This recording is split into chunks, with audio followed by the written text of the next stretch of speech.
What's up, everyone? It's Annabelle with That Good Shit, and I am here with Bickle. Bickle. How are you doing tonight? I'm doing great tonight. Amazing. I'm very happy to be here with you. You just let me know that this is your first on camera interview. Very honored to be doing this with you today. I've been listening to you for a long time, and we're going to have a great time. What are your expectations for this interview? What are you looking forward to right now? Talk my shit. Talk your shit. Well, let's allow you to start talking your shit because you just dropped an insane album that is so good. Everyone needs to be listening to it. It's called Gut Feeling. Just give me a general overview summary. Talk your shit about this album. Um, I'd say Gut Feeling is just very, very good simple pop. I like doing that. Are you a pop enjoyer like in your own time? To me, pop music is just like catchy music. Yeah. If if it gets stuck in your head, it's pop music. I feel like you can have pop music in any style. Really, like there's a bluegrass pop song somewhere. Absolutely. I don't know, some Aphex Twin could be pop. I don't know. Yeah. It's anything that gets stuck in your head is pop to me. Right. I don't like. I guess pop as a genre is a thing to people, but I don't listen to a lot of that. If that's your question. Definitely, yeah. And you like making music that's sticky in that way and is memorable, which I mean, shit, I remember like the first time I heard Naked, it was stuck in my head for like a week. So you do that very well. The first thing I want to ask you about is that title, Gut Feeling. Tell me why you chose that album title and what does that mean to you? I just think it's important that you listen to gut feeling. I just think we all experience that, whatever that is, that gut feeling, that otherworldly pull to something. I think your life depends on it. Yeah. Like your life. I feel like you could live a life if you ignore your gut feelings, but your life comes from that, whatever that is. It puts you in the right direction. Yeah.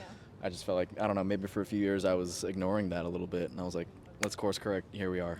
Yeah. New York, baby. Take me to that moment where you decided to lean into your gut feeling and trust that. I'd love to say that it was one moment. I got in this really bad accident the end of 2023. I like crashed my e-bike. I don't remember crashing at all. I woke up like because they bumped the stretcher on the way into the ambulance. And I would love to say I had my Kanye moment, rest in peace, where I just like fully, recorded through the wire in the hospital that day or whatever. But Yeah. I think it's kind of been a gradual awakening since that moment. Truthfully, Yeah. it's been interesting.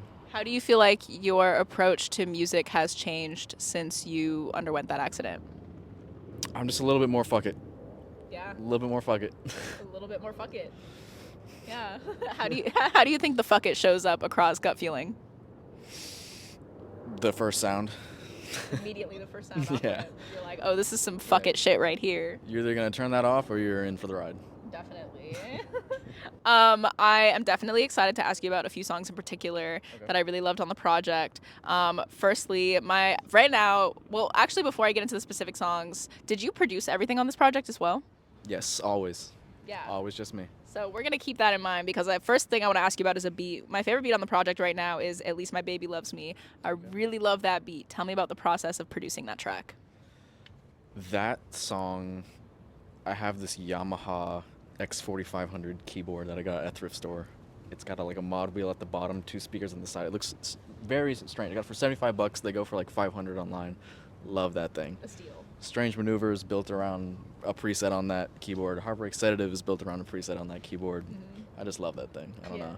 So it's just bow, bow. And I was like, hey, there's a song. There's a song. There it is. Yeah, that was a one-day song. Wow. They're not always like that, Yeah. but that one was just a few hours. Yeah. Yeah.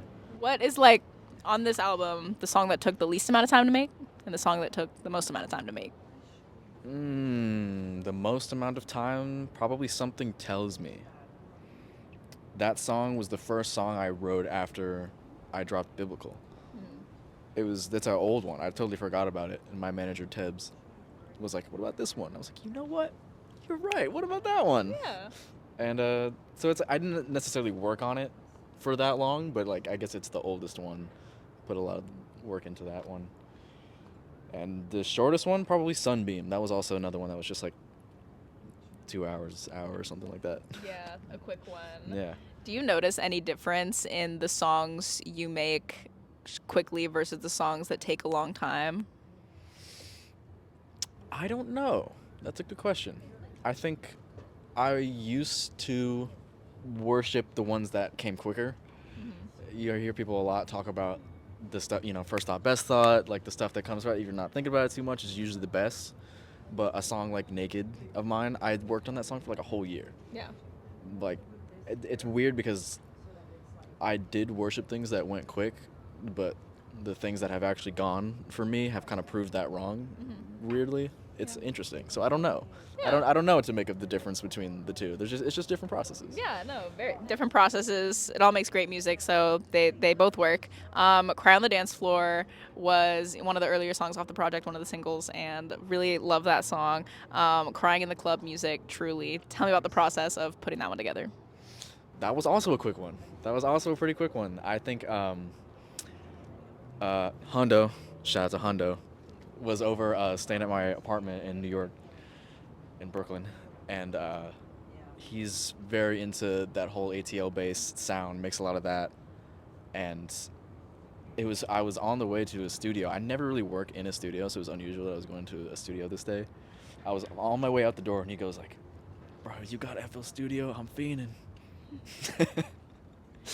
For some FL Studio right now. Yeah, and we cooked up like a quick like Atlanta bass beat right then and there, which is not what the song is. It's just like it put me in that headspace for the day, and then I went to the studio, and all of a sudden that song. Yeah. It was very interesting. So shout out to Hundo. Yeah. There is a version with Hundo on it that you might hear one day.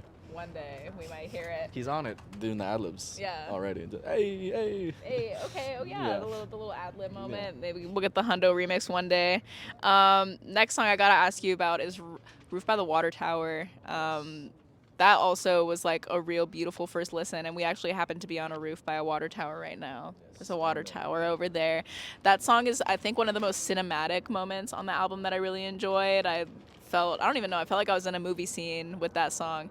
So I want to ask you, if Roof by the Water Tower were to score a movie scene, what would that movie scene look like? It's the moment right before the main character figures it out, before he meets the character that sends him on the journey. It's just the real wow. Yeah. That picture, you can overlay that picture here. Yeah. When we were getting ready to do this interview, he was like, "This is the vibe." Insert picture, and that's the Roof by the Water Tower moment. Yeah, and here we are. I love that. In general, like the project as a whole feels very cinematic, and it almost feels like it flows in the style of a movie. And I know that you're really big into like films and movies. Tell me about that, like sequencing this album and making it feel so cinematic. Does it tie in with your love of film at all in that way? I guess so. If I had to think about it. Yeah, I was watching definitely a lot of like old romance movies while making this album. I think I just I was in a mode, in a real post-breakup mode, like just not wanting to get cynical about stuff. I'm like, let me just like watch a bunch of like old, like 30s, 40s, 20s, even romance. Just like see what old, like where did people's ideas of love come from that made our parents, or I don't know.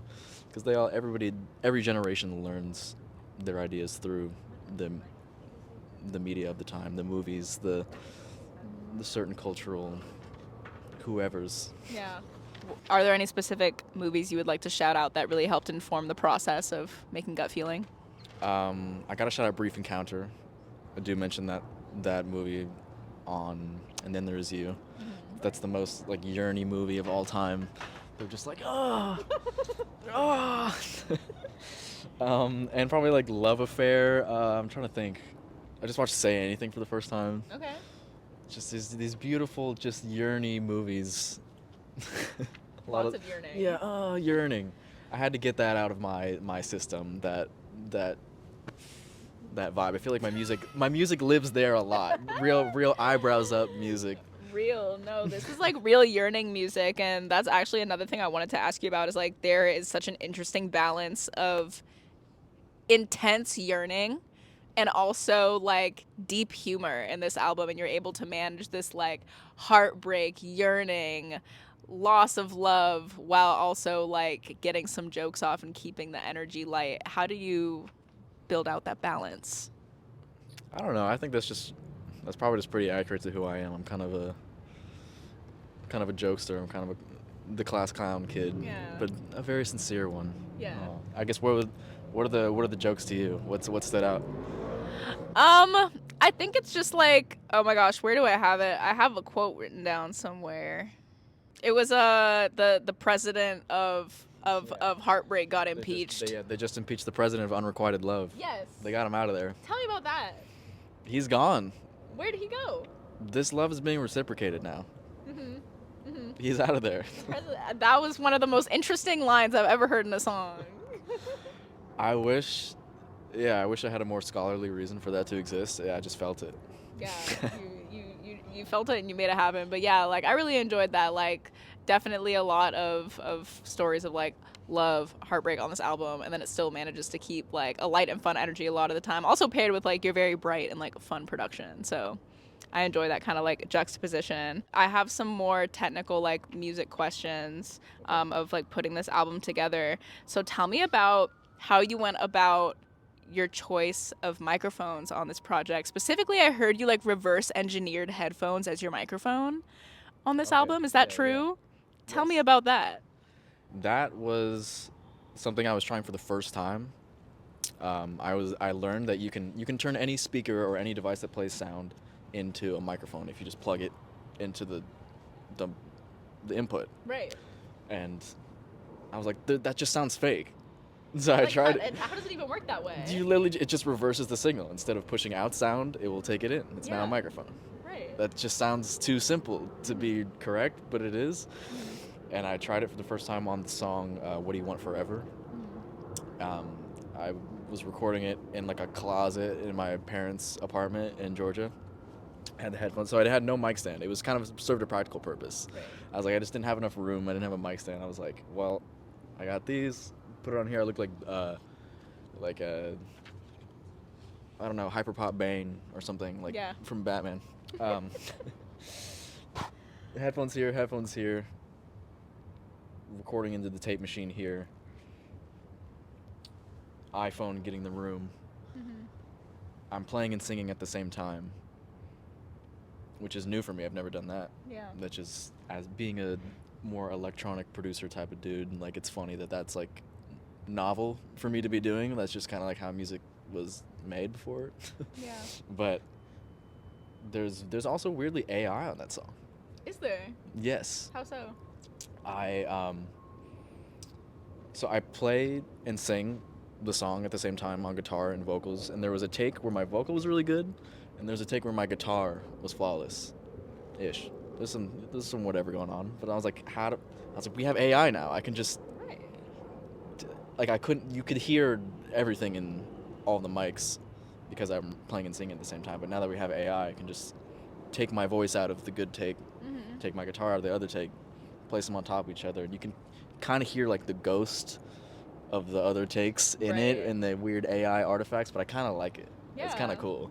Makes a fun little effect. Yeah. So I don't know. People are really weird about AI stuff, but if you use it to do more human things, I think you're fine. Yeah.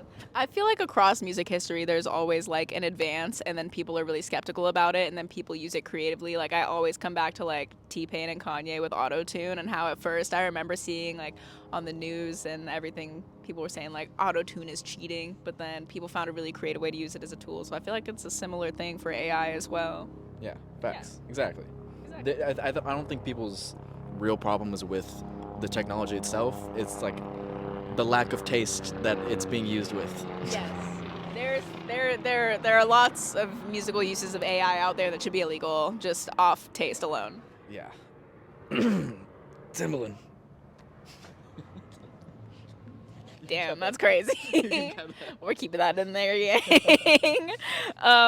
Tell me about the balance of real and artificial instruments on this album, because you were using a mix of like a real violin sound versus like a MIDI sound. Like what was kind of the distribution of like real versus artificial instrumentation on the album? It's kind of a healthy blend of both, I guess. trying to think about it. Like even Cry on the Dance Floor, it's a Moog on the synth, and then just I'm trying to think. I don't know. I didn't really think about it too much on this one, to be honest. I mean, I guess I did. It was on my live shows, I'm alone up there, and I want to make that feel a little less awkward. So like I'm kind of like jumping between the guitar or the synth a little bit, or just straight up none of that, little backing tracks. Yeah. I had that in mind, I guess, while making this record, a comfy balance to be able to not feel as awkward by myself on stage. Yeah, definitely. How are you like envisioning performing this album live? Like I know you're about to go to LA and do a performance. Like are there any specific songs you're most excited to play? Any moments on the album you're most excited to have an audience experience? I could lie and come up with a very elaborate answer, but I think it's the real thing for some reason. That's just that song is just loud. It's the loudness. It's just loud. You think you're gonna get like a mosh pit? We'll see. That would be funny. That would be funny. Yeah. I would like to see like a mosh pit, a Bickle mosh pit. It's happened. And you can stage dive. Facts. Yeah. Cry on the Dance Floor. I leave that section open for a dance circle, by the way. Y'all better come prepared. Y'all better get in there and be busting your best moves. Ooh, okay, this is a fun one. Another song I really, really enjoyed on the project was Lizard Logic. Another production highlight, especially for me. That song feels like it would score a video game in my brain. If Lizard Logic were to score a video game, which video game do you think it would score? It doesn't exist, but you're a lizard in New York. You're a lizard in New York. And you like run a pizza shop, but like all the ingredients are in the sewer, and you gotta go find them. Yeah. Gamers, programmers come through and create this game. I would like to play the Lizard Logic, Lizard in New York game. In your opinion, what are some of the best songs to come out of Heartbreak, like in history? That's a great one. I don't know. Without You, Harry Nilsson. Of course. Of course. Classic. I'm trying to think. Obviously, Hey. Obviously, like Silver Springs. That was on the Gut Feeling playlist I was rinsing a lot while making this album. Just real, like, time cast a spell on you. You won't forget me. You'll never escape the sound of the woman who loves you. That's crazy. That's insane. Yeah. Whoa. What else we got? I don't know. I was weirdly trying not to listen to a lot of breakup-y stuff and more just like real like lovey-dovey love, like the Four Freshmen, like barbershop quartet love songs, That's sweetness type of music. Yeah. Because I knew the heartbreak stuff was just gonna come out based on where I was in life, but yeah, the other element I had to actively put in there. What else was on this Gut Feeling playlist you speak of? A lot of like Italian instrumental music. This guy Silvetti, specifically the song Contigo. I'm straight up ripping off that song, Roof by the Water Tower. You gotta have Set It Off by Strafe. Classic. Necessary. Empty, Janet Jackson, of course. That's yeah. Not much I can say about that. Yeah, a lot of Four Freshmen. Arthur's Theme by Christopher Cross. When you get caught between between the moon and New York City, the best that you can do is fall in love. Remember that. Always remember that. Keep that in mind. We got a lot of Judy Zuki in here. I discovered Moonlight Jack. Find Moonlight Jack. Had like 100 views on YouTube. Shit's great. Amazing. A lot of Prefab Sprout. I would be doing my actual inspiration to a disservice by not mentioning Prefab Sprout. I'm definitely like doing a lot of Patty McAloon writing on this album. Just very like, it's very yearny, very like there's like obscure references all the time to like a random actor you don't remember. Yeah. I love that. Yeah. I don't know if you know much Prefab Sprout, but I don't, but the folks will know. I will be knowing more after this. Yes. I will be looking into that heavily. I will be heavily researching and listening to everything you mentioned in this interview. When Love Breaks Down, Prefab Sprout. That's a great breakup song. Okay. Okay, I'm gonna keep that in mind. I love a good breakup song. I love being sad, so I'll definitely be tapping into all of that. What do you feel like was were there any major differences between the process of recording Gut Feeling versus your earlier work? Like, how do you feel like your process has evolved with this new project? Yeah, I I was way more into the process with Biblical, the last album I did in 2023. I was really into like mic placement and just yeah, I call it process porn sometimes when people are like so into how they make stuff and like the the thing they're making almost doesn't matter quite as much as like how much they're into how they're doing it. Mm-hmm. I feel like I at my worst teeter that line dangerously. Like I really like telling people like, oh, and I put the karaoke machine over here and then I mic'd that with the whatever. Like the album was a lot of doing that for me and I just like never like talked about it enough. I hoped the music would speak for itself. Mm-hmm. But I don't know. I feel like I accidentally did that this time. Yeah. This music speaks for itself a bit louder, I think, and I kept the process very open. Yeah. I don't know. Every song kind of came to be very differently. It's interesting. Yeah. This is honestly what I'm most excited to ask you about. I want to ask you about the significance of thumbs in this album and why there are multiple lines referring to thumbs. There's multiple? There's multiple. I didn't know if that was an intentional theme, like if the thumb is a symbol for power or. You're right. You were right. You're right. There is multiple mentions of thumbs. I didn't even think about that. I once killed a man with this thumb. With this thumb. Yeah. No, the sunbeam reference is definitely me. Just the first two lines are referencing Jesus Don't Want Me for a Sunbeam by the Vaselines and Under My Thumb by Rolling Stones because I'm a nerd and I just like to reference stuff. Right. And then, yeah, the world's an oyster and I'm a thumb because I pry that bitch open. Hey. I guess it is power. Yeah. Yeah. You don't want to be under someone's power. You want to be under someone's thumb. You need the thumb to open up, The oyster, world. like Yeah, world, the oyster of the world. And like, I don't know if you really think about it, like we built this entire world because we got opposable thumbs. Facts. Yeah. So the thumb is very powerful. Yeah, I was curious about the significance of thumbs on this project and if it was actually as deep as I thought it was. It now is. It now is. I think I took some care to release this project before I fully was able to make a lot of those connections. Mm-hmm.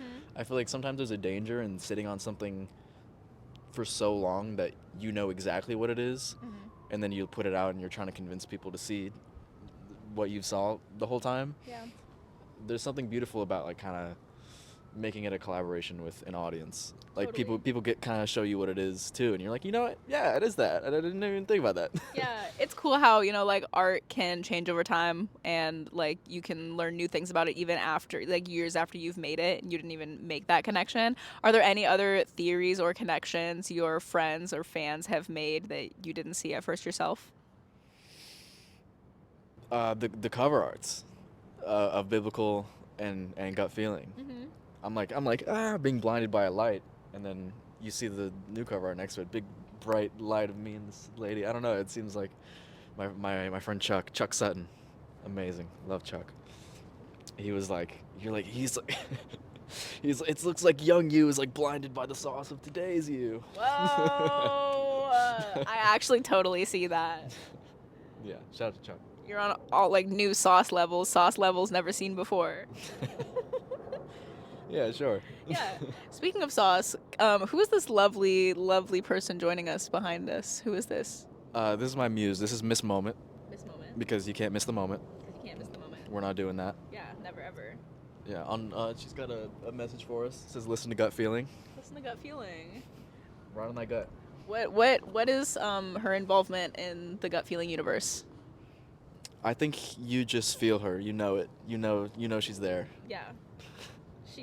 She's our friend. No, I don't know. Is she?